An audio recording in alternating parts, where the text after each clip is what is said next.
So, Greg, thank you so much for coming onto the platform. Thank you. It's always a pleasure. Anything for you, Micah? I just wanted to do a brief introduction to my audience on who you are. So I'm Greg Mckenzie. I'm the founder and CEO of the Inside Out Clothing Project. I'm also a BBC journalist. I'm also a professional actor. So I've done The Diplomat. I've done Homeland. So you'll see me in that. Blink, you'll miss me, but I'm in there. I'm a professional actor, equity. And jack of all trades, really. And why should people watch this interview? I think just inspiration. I feel I got an interesting story, and one day I'm going to do a book. So one day I will do it when the mind is right. I will write a book about my life because I think it's fascinating. I think people, when I tell people certain things about it, they're like, "You need to write a book." But I need to be in the right place to do that first. Thank you so much. The first question I'd like to ask you is, as the founder and CEO of Inside Out Clothing, what was the inspiration behind the idea? Well, the inspiration really came from my own childhood. So I grew up in the care system, in and out of children's homes in my early years, and then went home. And then later in my teenage years, I ended up back in the care system. It was a challenging environment. We were on our own in kids' homes, and, you had social workers and various people trying to help. But at that age, I was wild. And I watched a lot of my friends end up going to prison. In fact, most of them from the children's home ended up in jail. And I didn't want that for me. So I knuckled down, got myself a little job at 16 at McDonald's, flipping burgers. I think I lied. I think I said I was 18 at the time. But they took me on and I got my first paycheck and bought my first pair of Nike trainers with my own money, and changed my mindset from that moment on. I wanted more. So I went away and studied journalism, media. I knew I wanted to do TV. I wanted to be a TV presenter, actually. I wanted to be a Blue Peter presenter on Newsround. Those were the two I wanted. So how do you get there? Well, education for a start. I've got to study journalism, media. I've got to understand what a journalist does. I didn't really know that was a job. And I was always good at talking, as you're going to find out through this interview. I don't stop. But I needed to channel that energy and study journalism. What is a story? What is a journalist? What do they do? And it actually just went from there. So at 20, I got to ITN News and went to college, and it all started there, really. I was lucky. Hard work, but, a bit of luck as well. Right place, right time. And how did you come to join the BBC? So I was at ITN News for 3 years. I'd got into university, got an unconditional offer at 2 universities, and I was toying with the idea of going, but I knew I couldn't afford it. I knew I'd just got given a flat. As when you leave care, you're given a property that you have to manage and look after. You're independent living, they call it. So I had to decide, how am I going to afford to go to university and run a flat? And, the odds were stacked against me, though I couldn't afford to go to university. So divine intervention. I did 6 weeks work experience at ITN News during the summer, and I was working Sainsbury's and McDonald's, and it was just crazy. I remember just being so busy, couldn't go out, couldn't party, couldn't hang out with my friends, and I was envious of them because they were partying, living their life, their best years, and there's me just work, focus. And then I got a call from ITN, and they said, "Greg, we want to give you a job." So I didn't need to go to uni. I was lucky. So I didn't go. And then 3 years into ITN News, I started off as a runner, and then I worked my way up to a researcher, and then I worked my way up to a producer doing the news. But I wanted to be on screen. I didn't want to be behind the screen, but I needed to learn what it took to be on screen. So coming from a researcher to a producer is the best skill set, really, for some journalists, because you're all rounded then. You know what a story is. You know what it needs to look like. You know how to tell a story as well and produce yourself, which is quite rare, So within 3 years at ITN, I got headhunted by the BBC, and I ended up at BBC Radio 1 Extra as a senior broadcast journalist. I was the youngest black senior broadcast journalist at the time. I think I was 21, and the BBC had never had a young black senior broadcast journalist at that level all them years ago. Obviously it's changed now, but I was the first, and it went from there. So I did 10 years at Radio 1 Extra, and then I did 5 years in BBC News as a news correspondent, and then started doing documentaries on BBC One Panorama. I've done 4 of those now, and I've been at the BBC ever since. So I left 2 years ago my staff job. So I had a staff job at the BBC, which is basically a job for life. And when Inside Out launched 4 years ago, I was doing both BBC and Inside Out. And it really needed my time and energy to focus on one thing. So, I quit my staff job, which is quite scary at the time. It took me weeks to decide whether I wanted to do that. But the beauty of where I've come from and what I've done at the BBC is that I'm still there. So I do 1 day a week across BBC 5 Live, BBC Panorama, BBC Radio 4, File on 4, and also as a news correspondent. And I still get to do Inside Out. So I'll do Inside Out Monday to Friday, BBC Saturday, Sunday. And sometimes I'll change it up. And being my own boss now with Inside Out, I can change the days. So I do a 7-day week, most weeks, which isn't healthy. But, I have a goal, I have a plan, I have a mission. I know where I need to be, and I'll slow down soon, when I get to the point where I need to just be having naps in the afternoon. And even following on from that, you've got awards, recognition from so many people. One of the people is the current star of Doctor Who. Yeah. What do you think, are the biggest misconceptions about working with young offenders? What I've learned in working with young people that have lived experience is that, they're looking for hope, opportunities. Most of society have written them off. They've gone to prison. They're all bad. Most people will have that thought about these individuals. But with me, I've always been, second chances. We all make mistakes. Some are bigger than others. So how does one move on from that mistake? The young people I meet, there's a spark that you see that spark ignited in them when you give them an opportunity. What we do at Inside Out is you get to create your own streetwear brand. And then you get to sell it to members of the public. You get to design it. A lot of people, young people, are interested in fashion. So that for us is the start point of the interaction, the engagement, so that they're interested in that. But, let's go one step further and teach you how to have your own t-shirt making business. Why can't you sell t-shirts at the market on a Saturday in your own stall? Why can't you create your own? But they don't know how. So we give them that insight. We take them to Print Club London, where they spend a couple of days working in a print press. They learn to screen print themselves, and they get to keep all the t-shirts they make. And then, they can sell them, do what they want with them. And then part of it is then you come on to the Inside Out project, but that's part of it. And then you design for Inside Out as a brand. So each design is quite personal. Each design is about themselves. Everything you see on our website is, there's a concept behind the design. They're not just random thoughts. They're, we have one idea, which is a heart and just cold. One of our guys says, he's cold-hearted. So that's one design. Another design is a brain, kind of grey and white, yin and yang, right and wrong. So, one of our designs is mood swings. So one of our guys says, look, my life is like a mood swing, So it's powerful. And to watch them go from the first day of meeting them to then into young adults that are doing amazing things, and every one of them has an idea. They want to be businessmen, and businesswomen. And it's about helping them. And our networks that, people that I know and people that my investor knows, we're trying to help these young people and put them in the right place in terms of their futures. I think that's an incredible response, because I think that's one of the biggest issues in society, and various newspaper articles have covered this, is that often when young offenders go through the system, they reoffend. Yeah. I think the reoffending rates are extremely high amongst young people with lived experience. In fact, I think it's 8 in 10 will go on to reoffend within 1 year of being released from prison.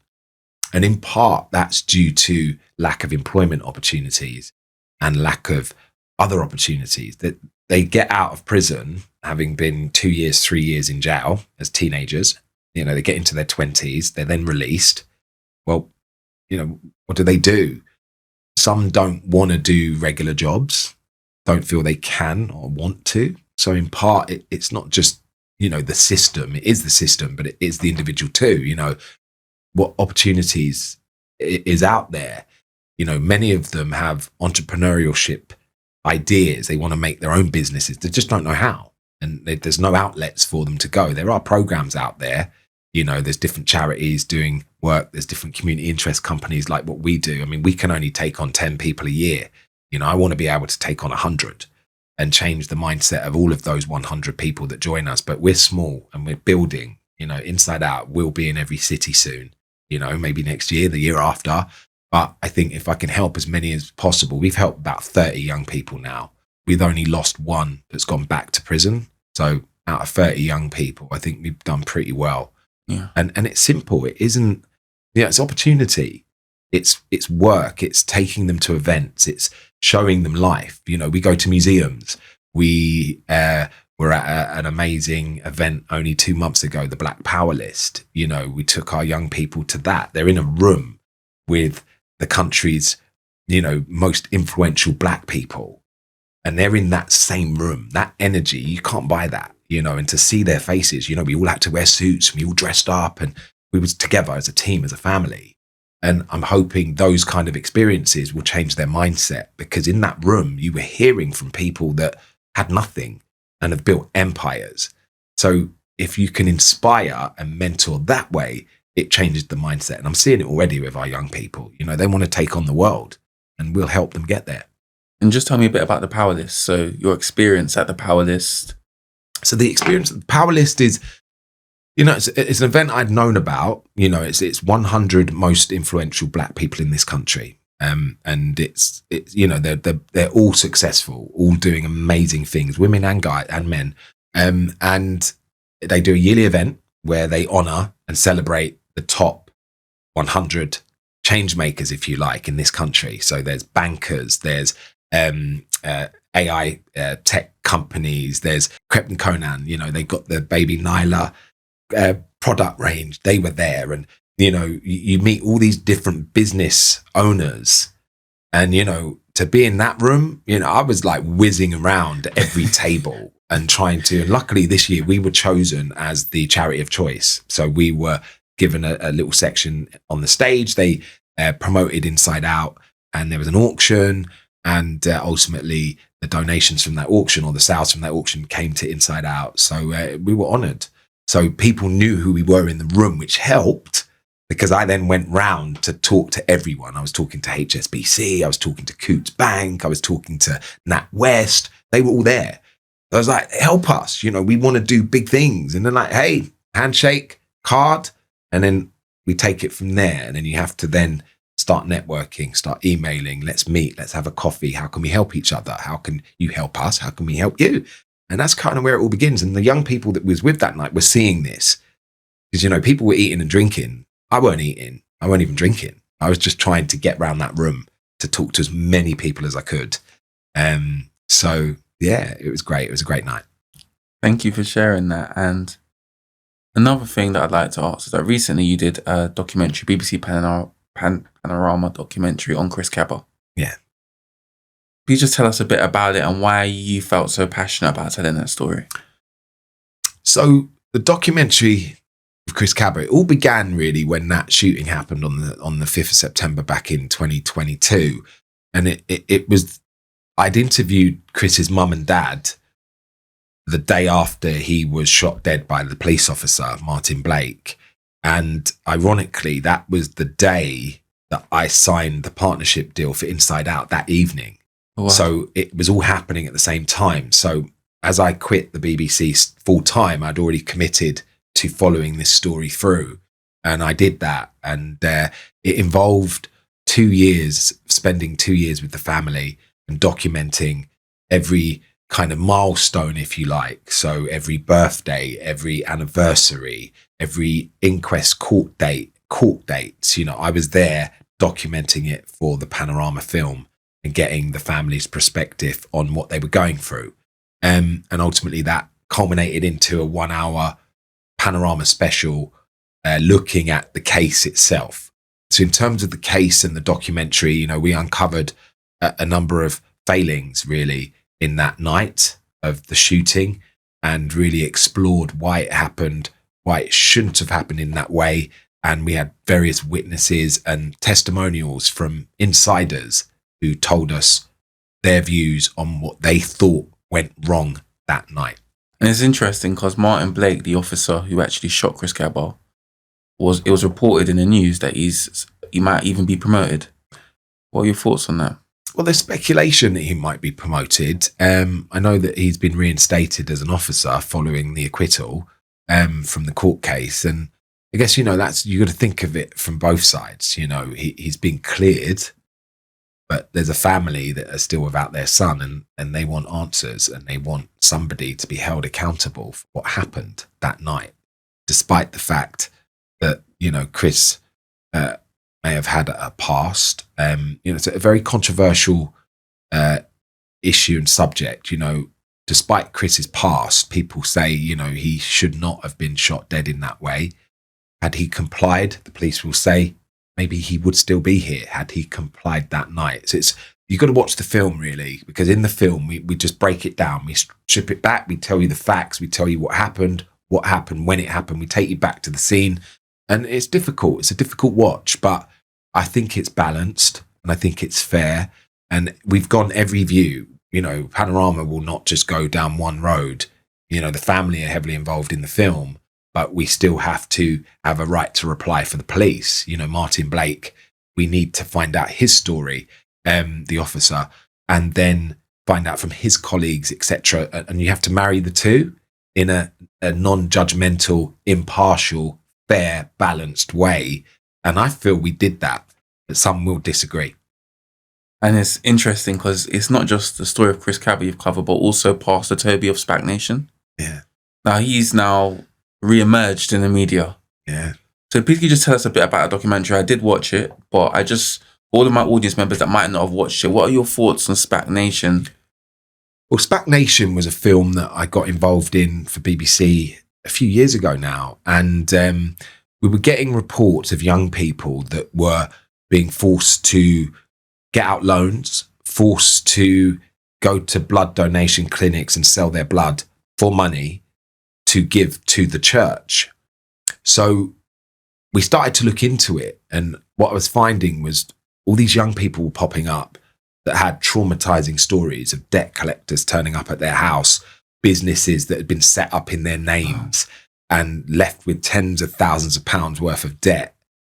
And all they'd done was wanted a safe space and were trying to find God through SPAC Nation.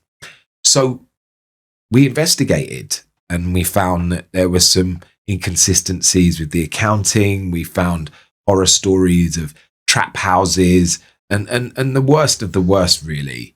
And they were a charity, a church, and we investigated. It was about 4 years ago now that film was made, and only last week I think the government have decided to deport Pastor Toby Adegboyega.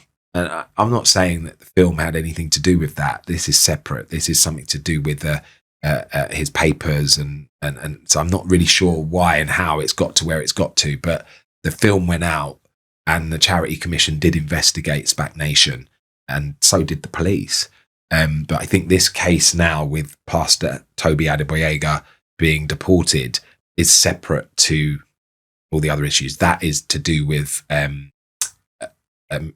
misappropriation of funds of £1.7 million that he can't account for through his accounts. And I think that's one of the reasons he's being deported, because it's deemed, some would say, as fraud. But, again, it was a long time ago. So it is, I've had lots of messages, people contacting me saying they've seen the film again. But there was many journalists were trying to uncover the story. And I know the church kind of disbanded and just reformed in another name and a different guise. And, so yeah. One thing that's incredible about you is you're not just a successful journalist, you're now becoming a very successful entrepreneur. Yeah, entrepreneur, I'd say, I'd like to think I am, but I think all I wanted to do, it was never really about money for me. So it's not about making loads of money.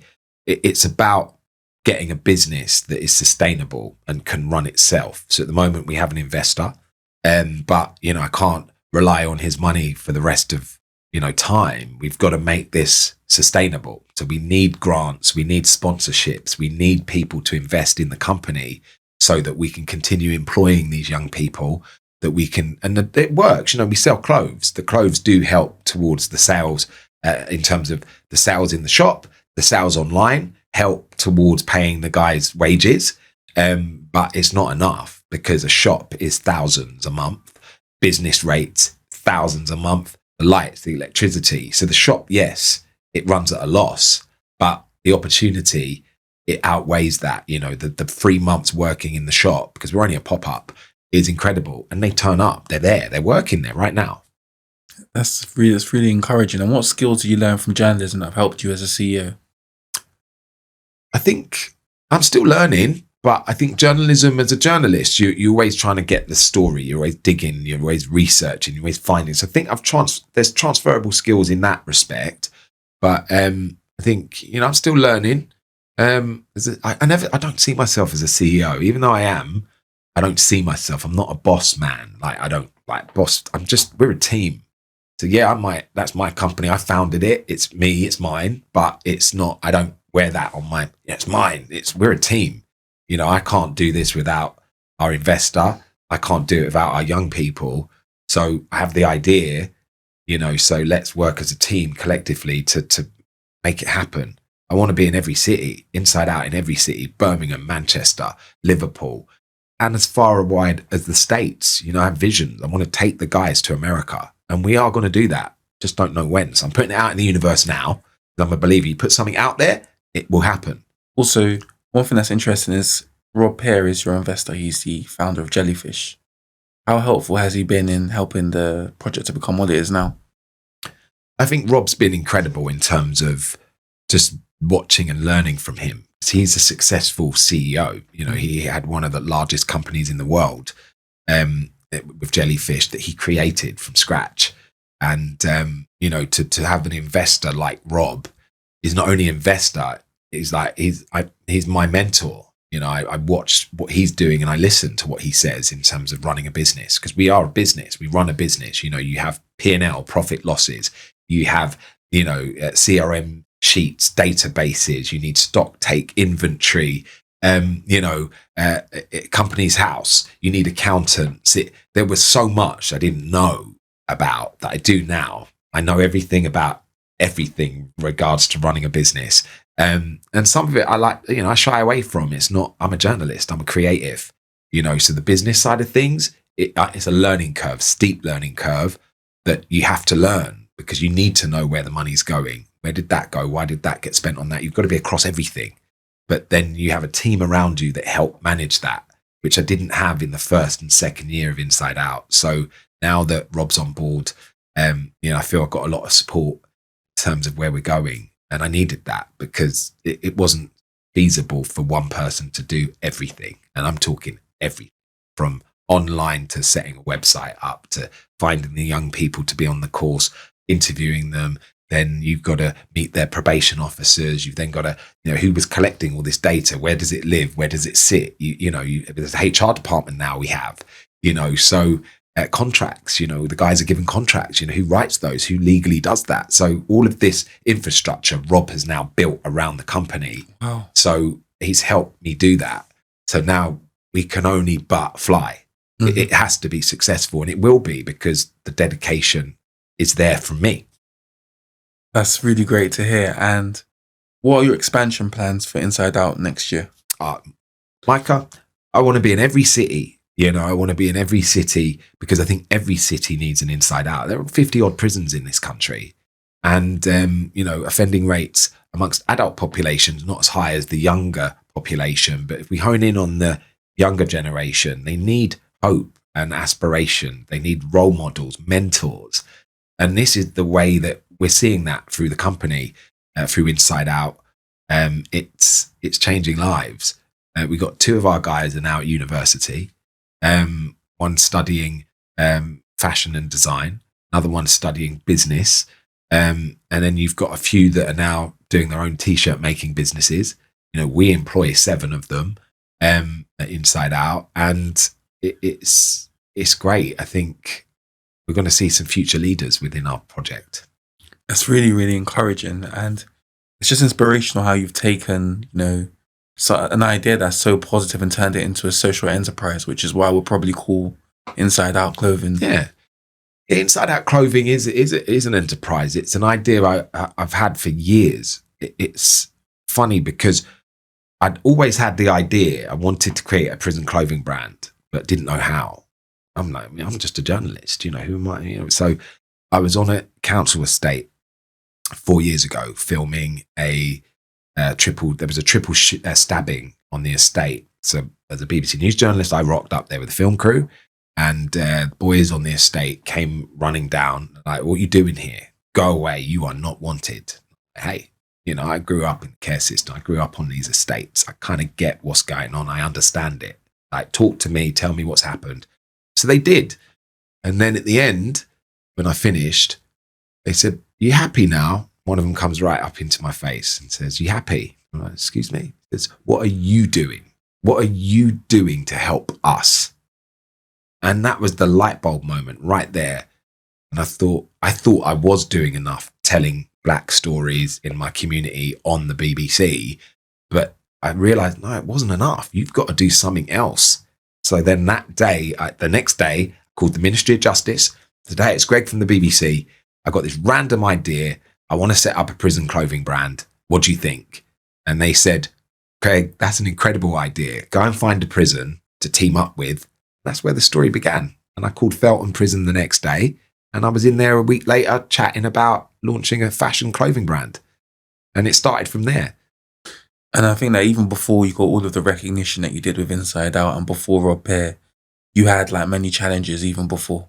Yeah. Can you just tell us about some of those challenges? I think it's really inspiring how it's gone from to where it is. Yeah, listen, it ain't been easy. And I know I like to think I'm quite humble, and, it's tough. It's hard. I'm dyslexic, and I've chosen one of the professions, journalism. That's English. That's writing. My grammar is awful. I cannot spell even to this day. I can't fix it. Don't know why. I just can't. It doesn't work. So, there's a lot of tools now, to help with spelling, but it isn't just a spell check, it's, but now I have to use it to my advantage. It doesn't bother me.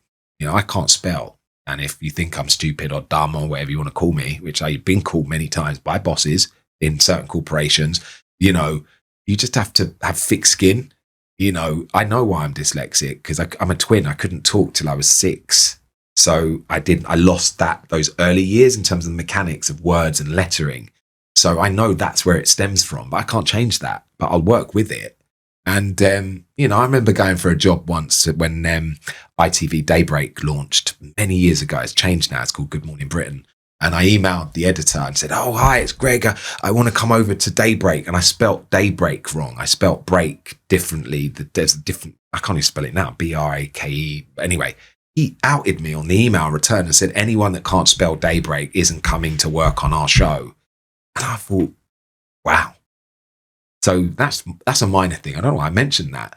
So it's been tough. It's been really hard. But, I'm not even finished to where I want to be. There's so much more I want to do. There's a few more things I've got to do if I want to retire, probably in 10 years. But, I have plans, I have aspirations. There's so many things I want to do and I will do. So Inside Out is just one facet of where I'm going to be and what I want to do. I need to get the company established. Because in an ideal world, I want to hand the company over to the boys and the girls that work. And I call them boys and girls, they're young adults. But, I want them to manage it. I want them to run it. I want them to be the co-directors and empower them, because that's what we're going to do. And I am going to do that.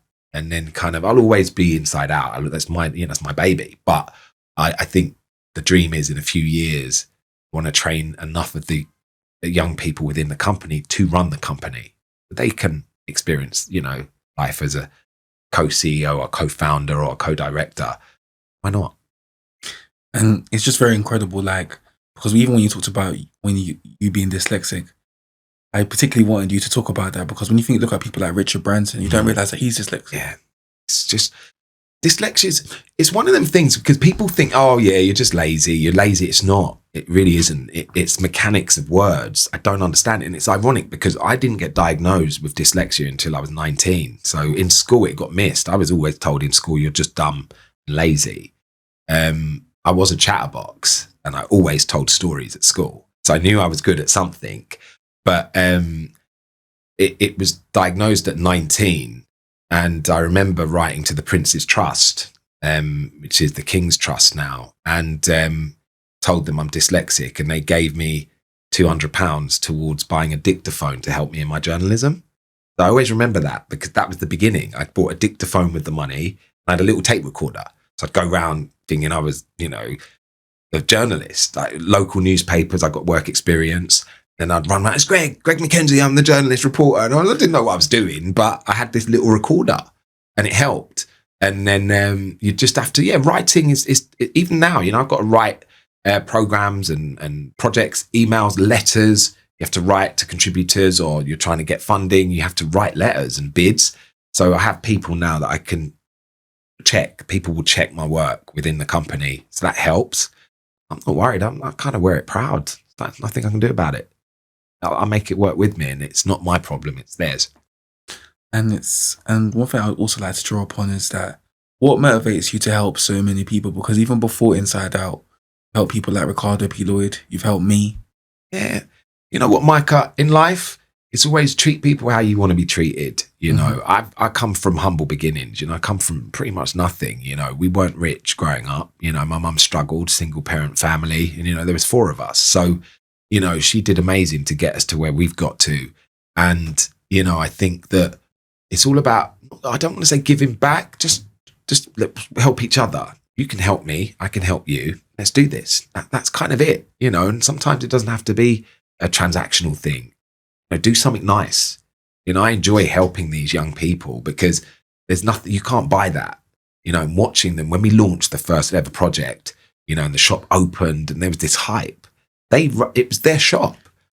And I just stood back, my arms folded, and I just watched, and I thought, this is why I did this.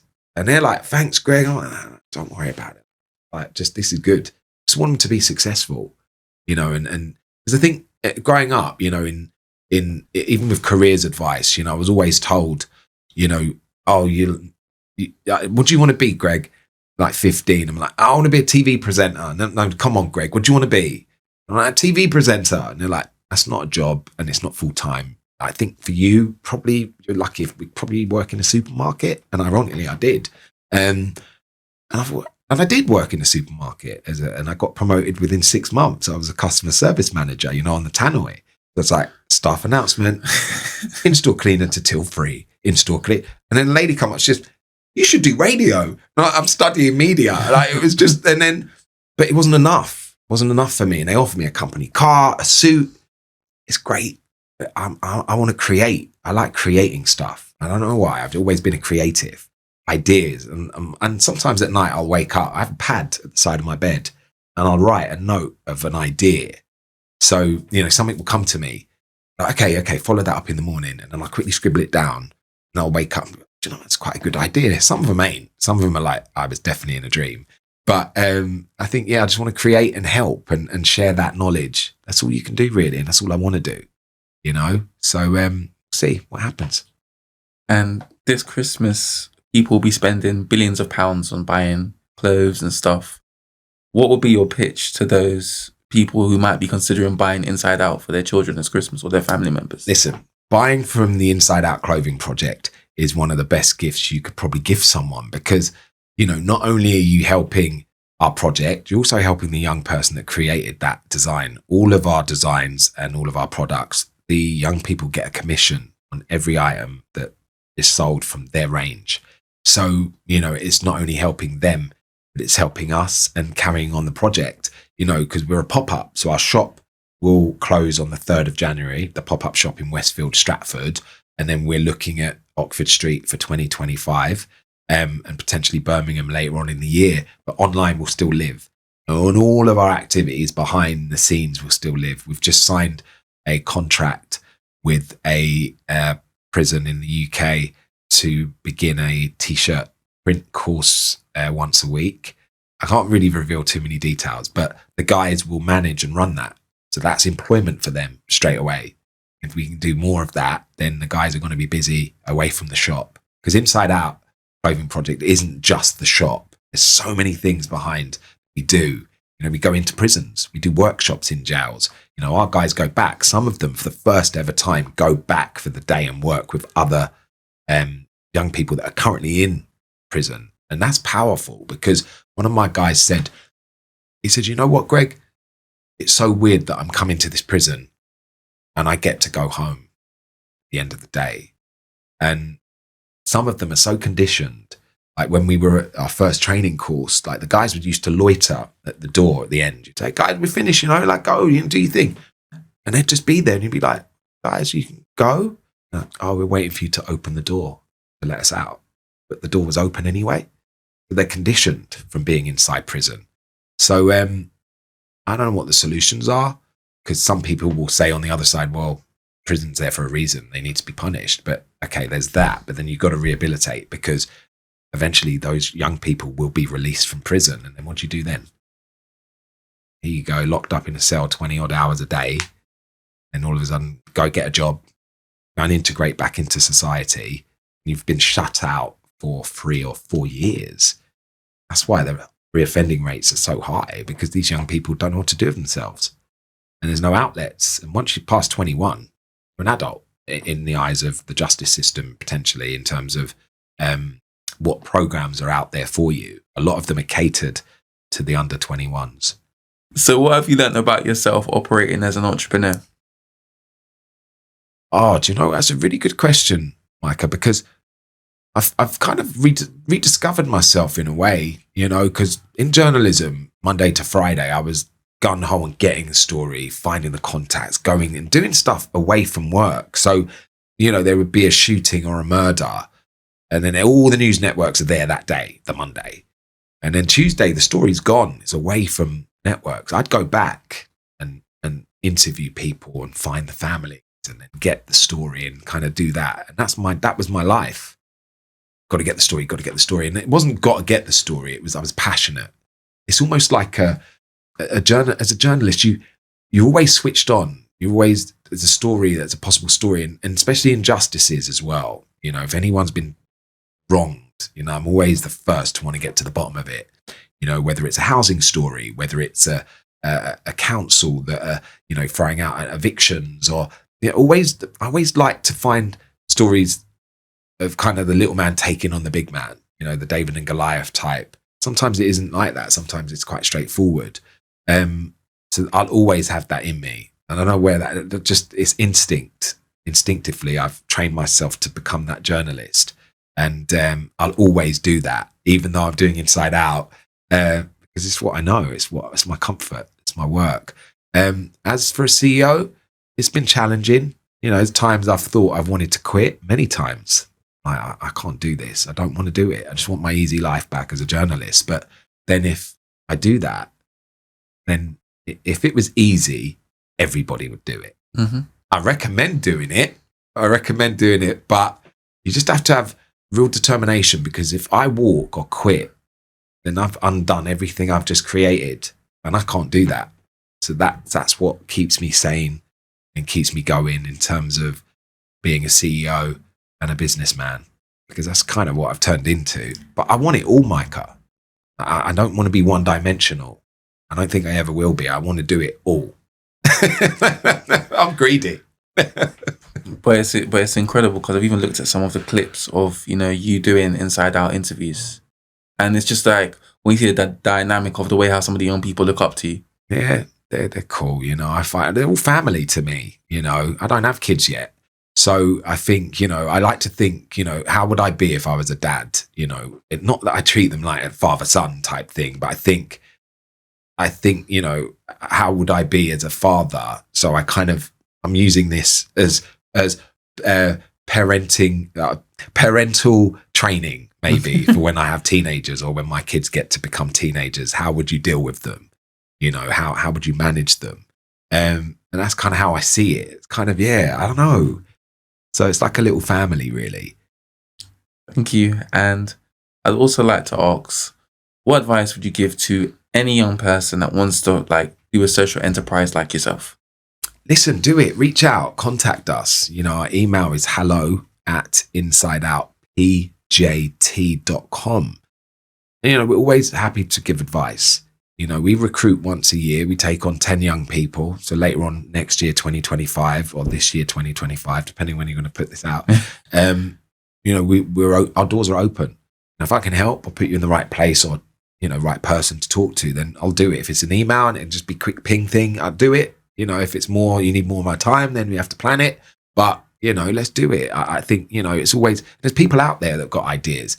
And what I want within Inside Out, which is the beauty of the company, is that we are going to create a fund within Inside Out for all of our young people that have got business ideas to turn them businesses into fruition.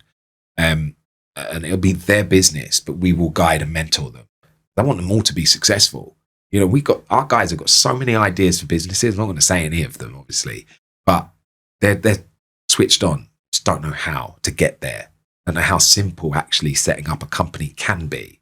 It can be really simple. You know, it doesn't have to be overly complicated. I think it's 15 quid to register the name. And you take it from there. You get your domain name, the second part, and then you think, okay, now I need investment. How much seed money have I got to invest to do? How much do I need? What's my business plan? You know, I Googled how to do a business plan for this company, Inside Out. I didn't know. I don't know people like that. So that's how simple it was. I don't know if it was any good, but it must have been, because I got the investment, but I Googled it. I didn't know. That's what you have to do. Information's key. Just learn, find out, research. And I think as a journalist, that's helped me to learn about, you know, companies' formations, profits, losses. You know, you research these things. How does it work? How do you sustain a company over a year? How do you even get a business bank account? Because that weren't easy. I thought it would be. That was not easy, but we did it, you know. So, but it should be, but it wasn't. So little things like that. Anyway, just research, get out there and just ask, not ask Google, but just ask people, you know, ask us, ask me. How did you do it? How did you set your company up? And I'll happily give you a couple of lines on a blurb and an email and send it you. That's the type of person I am. Thank you. And the last couple of questions I'd like to ask you is, firstly, how can people connect to either you or Inside Out Clothing on social media? So Inside Out Clothing Project is on social media. So our handles are at Inside Out PJT. That's Instagram and X. So my Instagram is Greg Mac Insta. So Greg, GREG MC, then Insta, short for Instagram. Greg Mac Insta. That's me. So follow me. I'd love to get a follow. And the final question I'd like to ask you is, how can people, if they want to come and buy from Inside Out in the store, where can they find you? Our pop-up is open at Westfield Stratford until January the 3rd. Our last day is Thursday the 2nd. The doors, and we're going to pack down on the 3rd. So the doors will be open. You come in and still buy stuff from the guys. And it's a pop-up. So we always knew that. It's only 3 months here, 3 months there. It's just too expensive. You know, the lease at Westfield, it's thousands. And despite us being a community interest company, we still have to pay bills. So, you want to give the experience of the business for the boys, which they've done. They've got their 3 months now. And we'll wait for our next venture, which will be Oxford Street in 2025. Thank you so much, Greg, for such a fantastic interview. So why? Anytime.